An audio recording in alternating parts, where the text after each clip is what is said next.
Oliver Rimmer lives only 0.008 miles outside of the catchment area of the school of his choice.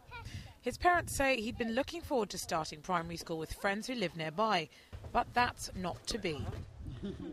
But while the 4-year-old has missed out on a place at Greatmoor Infant School, other children who also live outside of the catchment area have got in.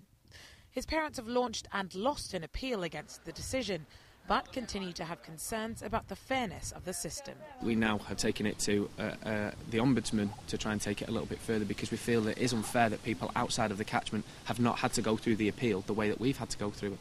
Now, an independent appeal has allocated 81 children at that school and feels that the school can deal with 81 children. However, Stockport Council have rejected the chances of Oliver getting a place at this moment in time, saying that that number has to be brought back down to 78, which kind of begs the question of what's the point of an appeal. Jenny and Alex are amongst a number of parents who've criticised Stockport Council's admissions policy for not being as family-friendly as it could be. Having missed out on getting into Greatmoor Junior School, Oliver has been allocated a place at a school about 2.5 miles away from his home, when there are actually about 22 other junior schools a lot closer to home. His parents feel that forcing children to travel long distances to get to school can have a negative impact on both their and their families' lives. There's people around us that could pick him up from school if we can't, and vice versa for their children. So it means, again, less cars on the road, more manageable for us to look after. And by having him in at a school that's 2.5 miles away, it one, affects our job, and it two, affects his playing with children outside of school, because he'll want to travel.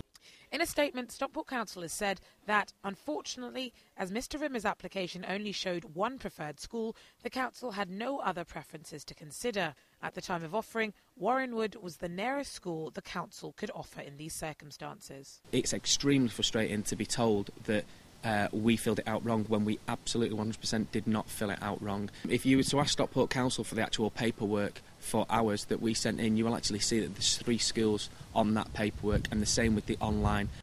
A total of 231, or over 7% of children, will miss out on their first choice school when Stockport primaries return in September. Throughout the borough, there are children like Oliver, whose only hope of getting into their preferred school is if others give up their place. Georgia Calvin-Smith, Channel M Today.